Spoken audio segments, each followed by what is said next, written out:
Alright, so let's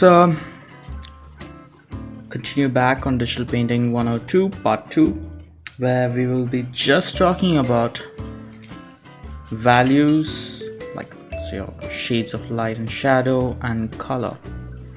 If you guys want the previous videos, I will put a link down to it below.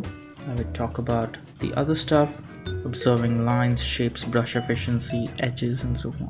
I will touch upon edges a bit more as we do this when I show small demo that I did in Webby Paint, and I will be putting that and talking over how I'm using these, as we go on through this video.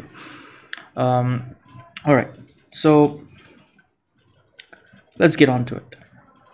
Color theory. I'm not gonna go way in depth about how color theory works, why this is like a primary color, this a tertiary, this is a secondary, and all that crap.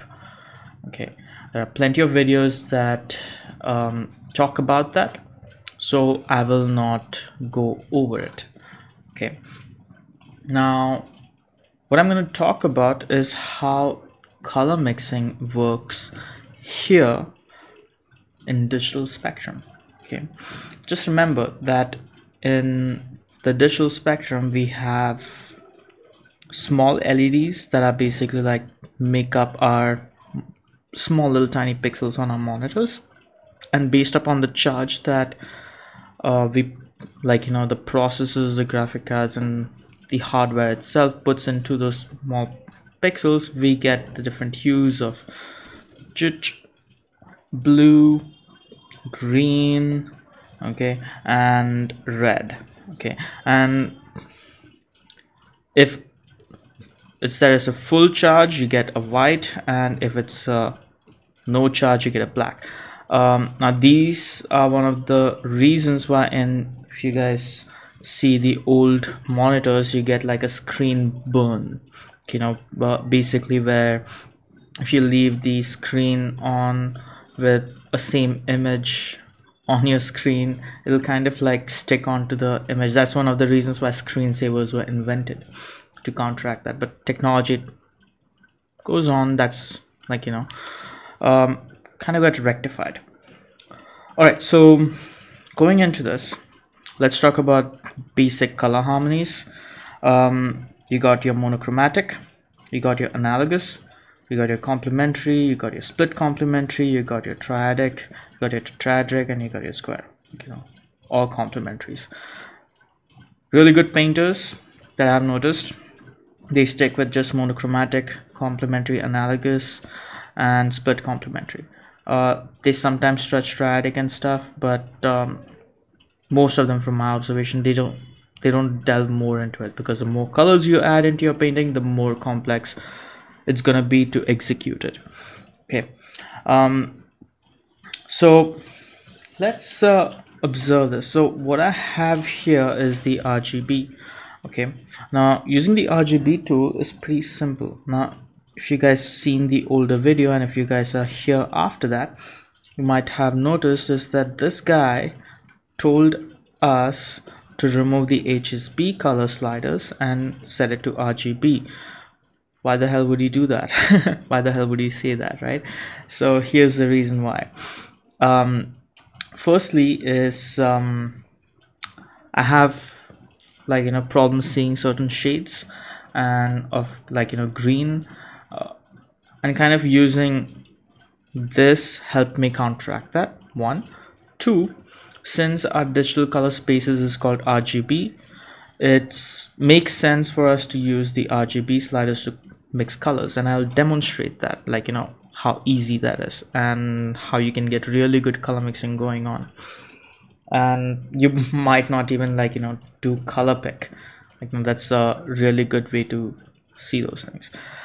Okay, so firstly, all these sliders, think of them as the knobs on your kitchen stove. Okay, so you have your kitchen, this is your stove, okay, this is your burner. Now this is completely off and this is high. Okay, this is low and this is high, and this is medium. So think of it the same way. So let's say if I'm coming down here and moving the slider all the way up, you're going to get a pure red with the highest value. So if I click down, you can see it's the highest value. The same thing with the green, the highest value. Okay, and the same thing with the blue, the highest value.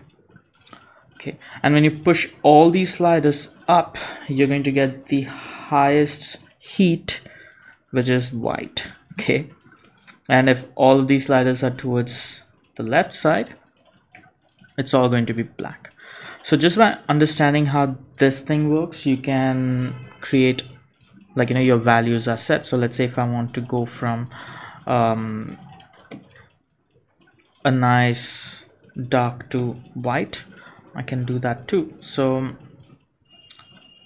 that's my black. Take it a bit forward, like, I'm trying to keep the numbers same, so let's keep it at 30. Okay, and when you keep all of these sliders at the same level, you're going to get a neutral gray. There won't be any pigment added to it. Okay, just remember that.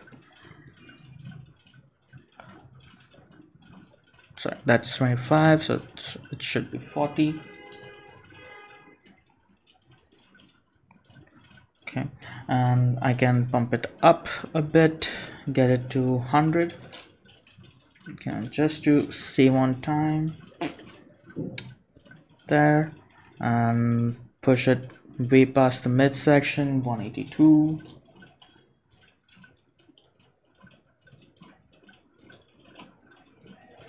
Okay, I can push it even more to 130, 231, and the full thing is back. So this is how your knobs work. So think about it as you're cooking. Okay, and with digital painting is the same thing. It's the amount of heat that you apply. If you don't apply any heat, you will not see the colors come through. It'll be very dull. Okay, now let's go forward. That's literally how to control your values using this RGB. Okay, make sure all these points are similar in portion. That's all. Now let's say I want a different tones, tints, and shades of red. Okay, tints of red is basically how much white you're adding to something. Tones of red is basically how much gray you're adding, and shades of red is how much black you're adding to your pigments. So say I want some shades of red. This is my black. Okay, I'm pushing it a bit further, so you can probably see. I'll do it here. There's a little bit of red that's coming through, and I got my shades of red. Okay, if I want, yeah, shades of red. I want my tones of red. I'm gonna push all of these guys to the center, make sure that the other two sliders are the same value, and I'm gonna push that a bit up, so you can see how this red is a bit dull. It looks like it has gray mixed into it, and you're getting nice tones of red. Okay, now I'm pushing all of them to the side to get a nice white tone, and I want a nice red, right? So if I want red in this, I will have to reduce or push down the green and blue channel. Okay, so watch this. So this is my white, and let's take it down to 225. Okay, we got some red, pushing it down a bit more,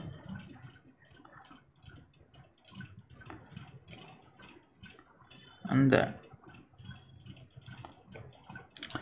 Okay, this is the older Photoshop, so you can't, I can't pull this slider around and make it bigger, but in newer ones probably you guys might be using the same way. Even Webby Paint, Heavy Paint, most of the digital softwares have this. The other reason I'm doing this whole stuff is because Heavy Jan is coming in. This thing that heavy, one lane kind of has started. I use heavy paint or webby paint for the whole month of Jan to do painting, and hope this thing helps you guys. Okay, so you got your shades just by using the RGB color tones. You got your shades, you got your tones, and you got your tints. That's it. And you can apply the same logic to any kind of a color. So you want it in green, you just do the same thing, right? Shades, then you want your tints, and if you want your tints, there you go. Okay, now you push these guys down, you got your tints. Okay, okay, moving forward. So those shades are shades, tints, and yeah. I'm at loss, I suppose. Again, this is not scripted. I don't script stuff like other YouTubers do. I just go on the whim. I will edit out the video and I will be paint. Probably there would already be a heavy paint study on the side and corner somewhere. Okay, so that's mostly how to use the RGB color sliders, at least for the most part. Now let's get to color mixing.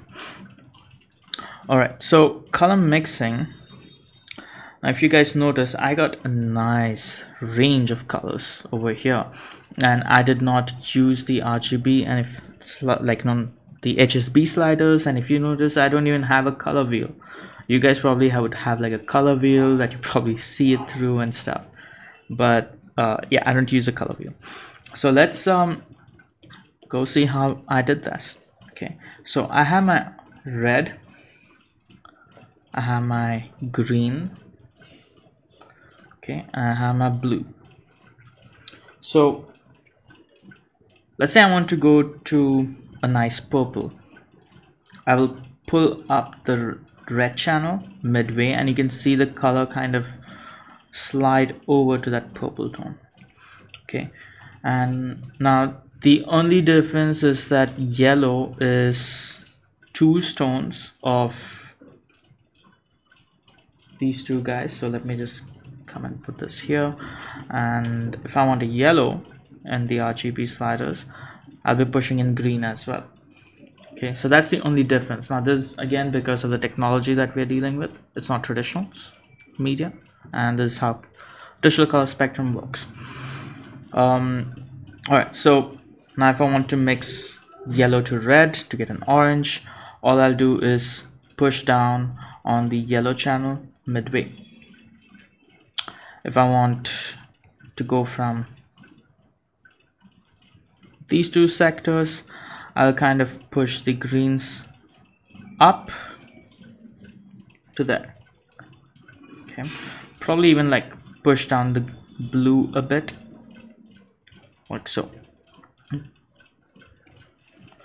And if I want to go from green to yellow, I can push down the red channel, like the red slider, halfway through. And after this is just mixing in. So if I want to go from this purple to red, okay, I have this purple selected, I'll push down on the blue, and as I'm pushing down on the blue, I'll be pushing up on the red channel. Okay, let's do it a bit slow so you guys see the nice color transition.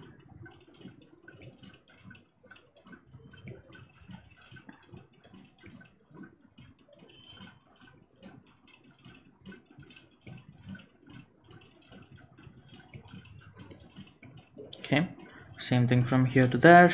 So instead of pushing down the blue channel, we'll be pushing down the red channel.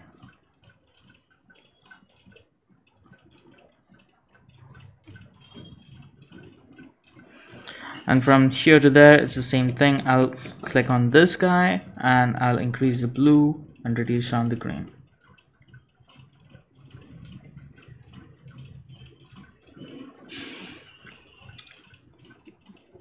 Now the fun fact, blue as a pigment is not naturally found in organic life in the universe or in planet Earth.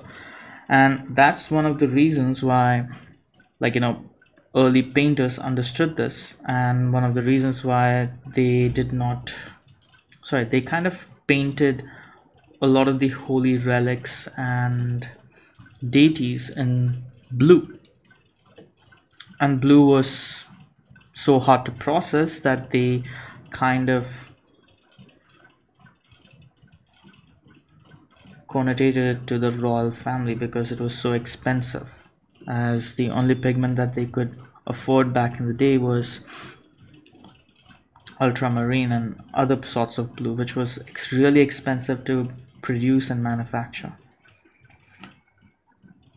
Even the blues that you see in blueberries as a fake blue, it's not a blue, and we will get to that. I will show you how that is made. But as you can see, I'm just using this sliders to create a nice transition of tones. Okay. All right, so same thing as that. Okay, nothing different. Probably a bit, maybe the brushwork, but it's there. Okay, now let's look at some color mixing. Now, one thing is that complementary colors, okay, on your color wheel will produce a gray or a neutral color. Okay, gray or a neutral tone. So for example, if I take green or these two tones, and if I mix them together, I should get that. If I take these two tones, I should get that. These two tones, I should get that. Okay, so I take my red and I'm going to mix it with this. So I have this over here. Let me make a new layer. Okay, that's a new layer. Let's take this. Okay, now this has a bit of red, right? So if I'm pushing the red slider up, you can see that it becomes more and more gray. And once it's gotten gray, now I have to take this to the red channel. So I'll be pushing down these two sliders, so you can see how it goes to a nice gray and then transitions to a nice red. Okay, and the same thing can be said for your, I don't know what that's like a greenish kind of a tone with this blue. Okay, so same thing. Now this is a greenish kind of a tone right here, and if I'm pushing in blue, okay, now let's do that again. Blue, you can see how it's coming closer, because now if I want to get it to the blue spectrum, the reason why I'm reducing the green is because I have to transition this, right? So you can see how that works.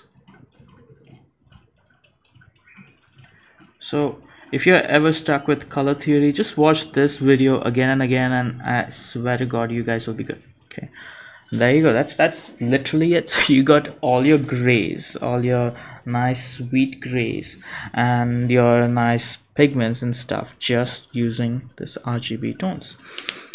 Okay, now let's talk about another fact that I just probably said right before this. Now you guys said that, hey, you said that blue is not naturally occurring. So, but what about blueberries? What about bluebirds, right? Like, what about those blue butterflies? So this is just a fun fact, is a blue butterfly. So let's take a blue tone itself. Let's say this is like a blue butterfly. This is my bad drawing of a butterfly. Okay, boop, boop. Now the blue that you see on this is basically small little cells on the wings of the butterfly that absorbs every other spectrum in the white light and only reflects out the blue spectrum. That's one.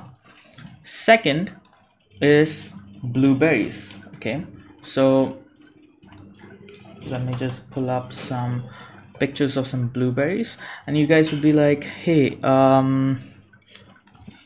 okay, I get that, but I will leave down some links on why, scientific reasons on why this thing is. Now you might be saying, like, what about blueberries? These guys are bright blue. If I eat these and like, you know, they have like a nice taste, they're tasty and stuff. But let me ask you this: when I look at a blueberry juice looks purple, like, you know, kind of like this. It kind of looks like that. Okay, kind of purple in tone. Why is that? And now the fun fact is, blueberries are not blue, they are kind of like purplish, and their flesh inside is kind of green. Okay, if you guys don't believe me, let's I'll show you a picture of the blueberry being cut. And I'm searching this on the side, you guys probably see like, you know, typing it on Google. So that's blueberry that's being cut, you can see the green. Okay, now here's color theory another way. Okay, so you got your blue, okay, and let's look at the other colors of a blueberry. So blueberry has that purplish tone, so let's take some purple. Okay, and let's take that green, right? Like, you know, pretty sure it has some green over there, I can't see it. Okay, let's take something like that. Okay, now let me ask you this. In the previous few minutes back, I said the complementary color tones, like, you know, the complementary colors create a gray. It neutralizes each other, right?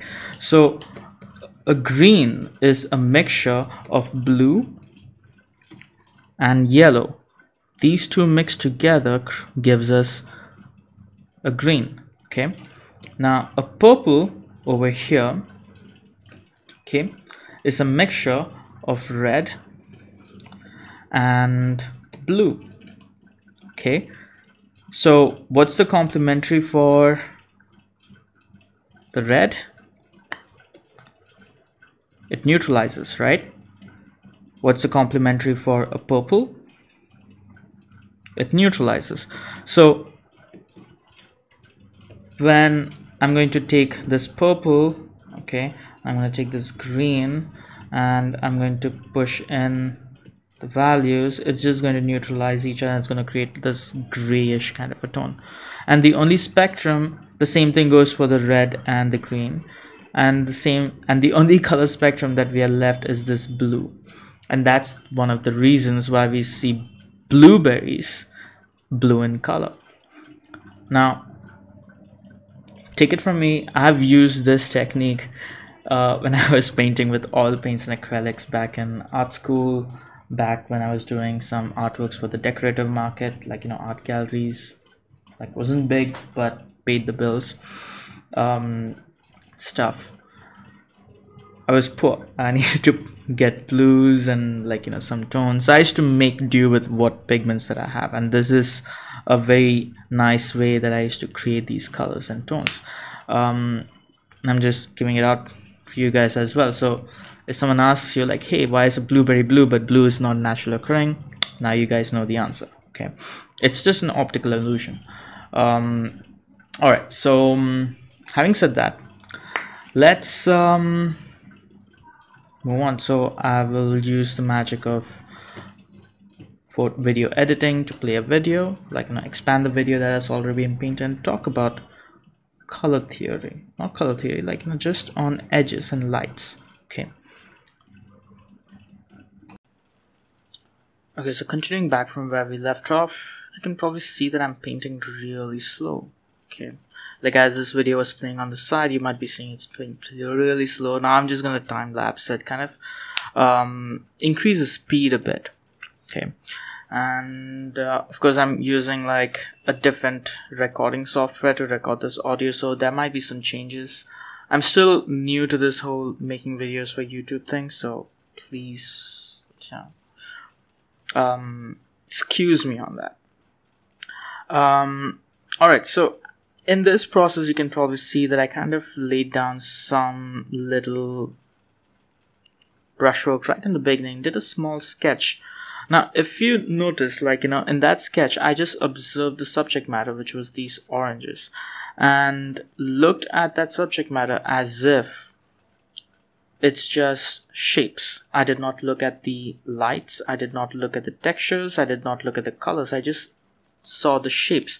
So one shape on top, so I've made one line and one line at the bottom, and carved out the shapes for where the oranges would be and how the shadows would fall.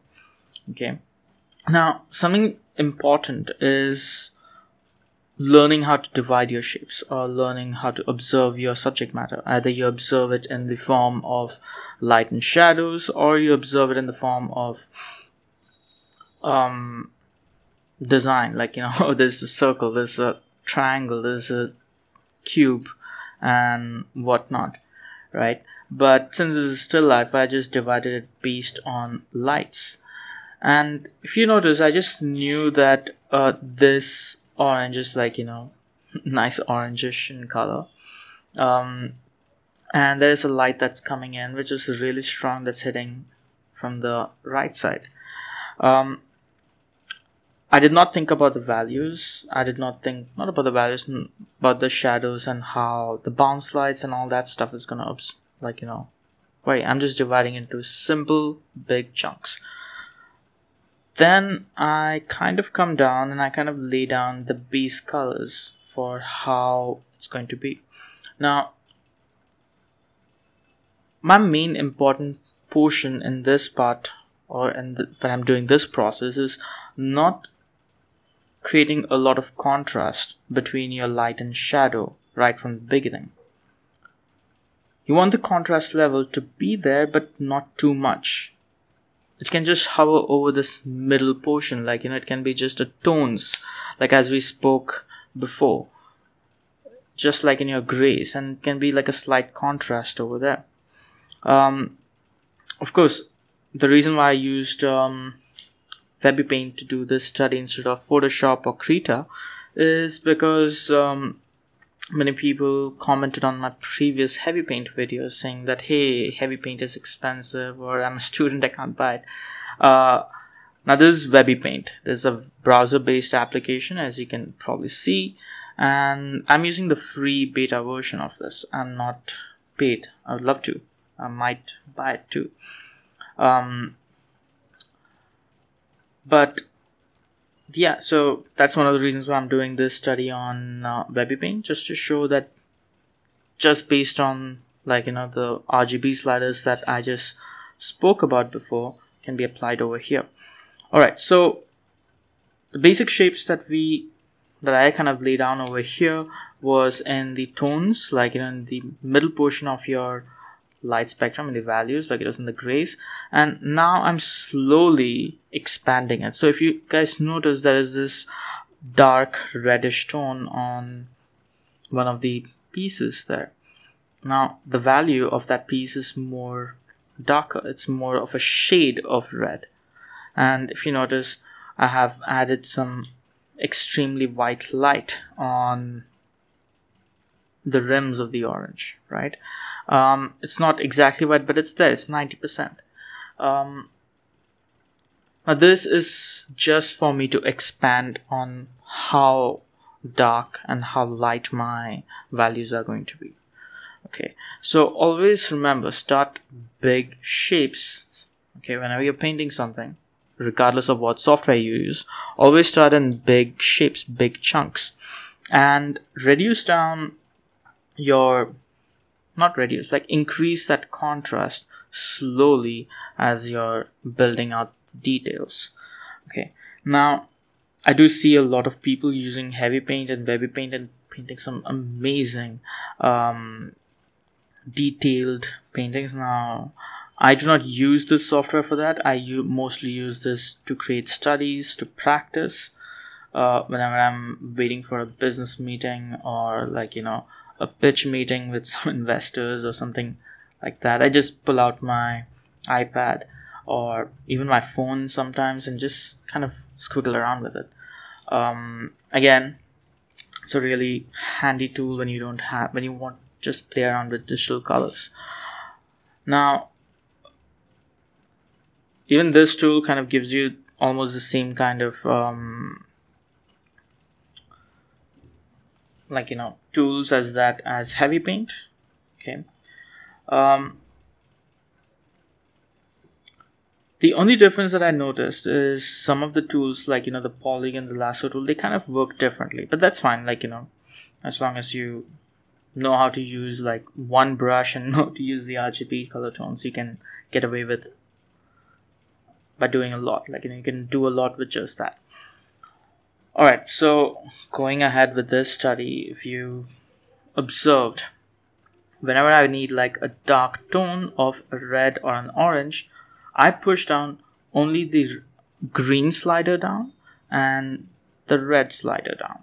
I do not push down all of them together. If I want to neutralize, like you can see right now, I'm kind of pushing up or pulling up the blue slider a bit so the orange kind of neutralizes, right? Because if all the sliders are at the same level, it creates a green. Now the other thing that I kind of forgot to mention, not really forgot to mention in the previous portion, is if let's say you are painting a red subject matter and you want to paint in with like a blue light that's falling onto it, that can be done pretty easily as well.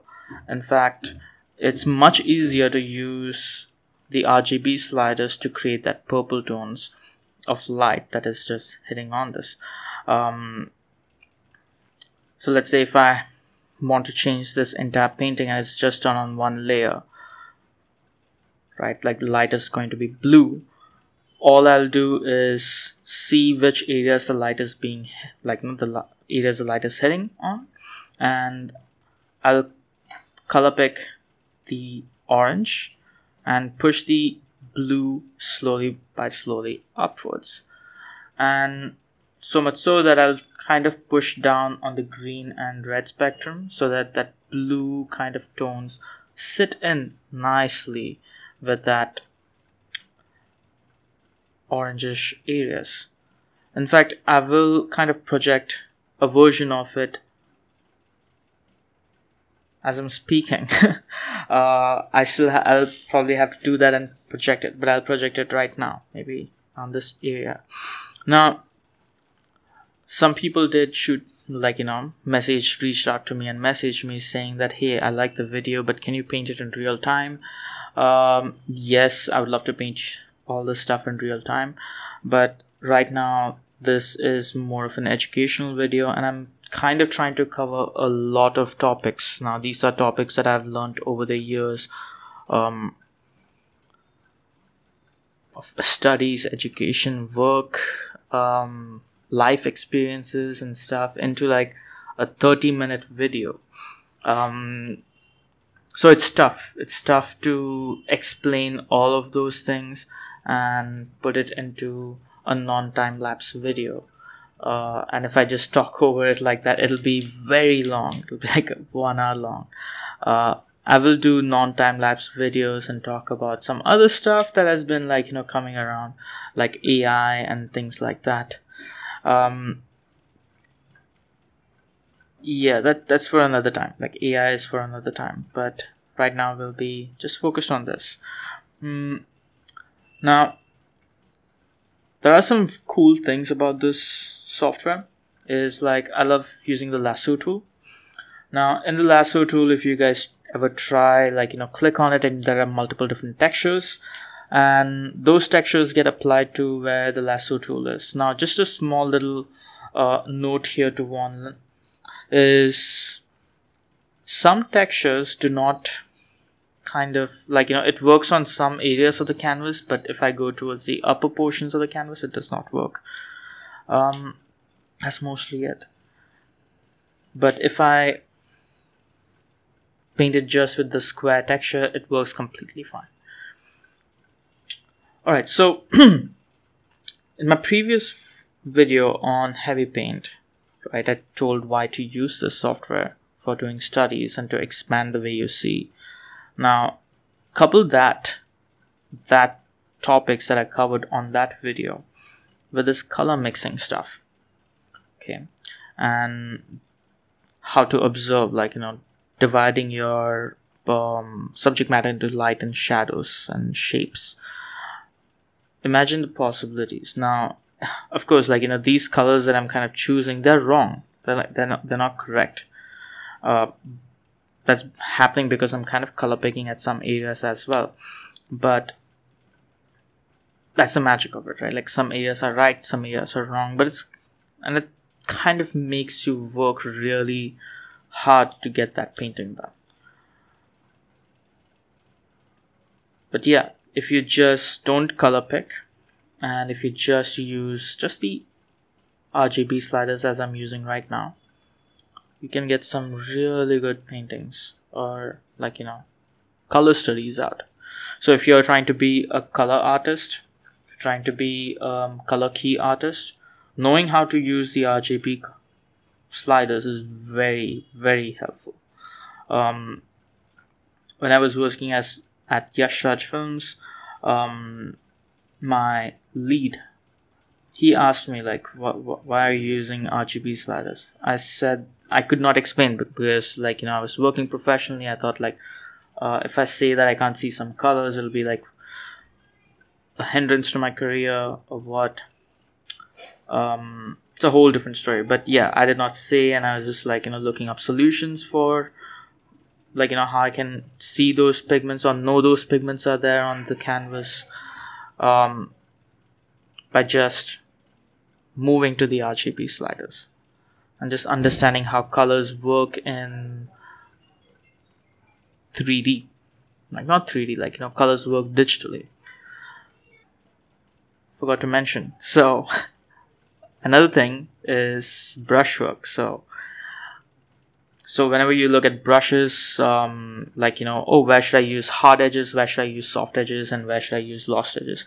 Now, again, like, you know, if you go back to my previous video and watch that, I said that there are no such thing as lost edges, or at least forget about them, and just focus on soft edges and hard edges, right? So if you notice here, I'm not creating any contrasts, or my edges, like, you know, this is heavy paint, all the edges are kind of hard, but my brushwork, my edges are more contrasted where the light is being hit. Okay, and where there is no light coming in, my edges are really soft. So you can see on the ground where the subsurface scattering is happening from the oranges, it's very soft. I kind of even blurred it, right? And that's the whole thing about that. So yeah, just remember that, like, you know, you don't have to have soft edges or hard edges anywhere. Like, you know, your hard edges will be more towards your areas where light is being hit, and your soft edges will be there where there's going to be shadows, because light is not bouncing back and hitting your eye. Physics. Okay. Anyway, so I hope you guys enjoyed this. I hope you guys learned something from this, and I will shut up now and take care. Bye bye.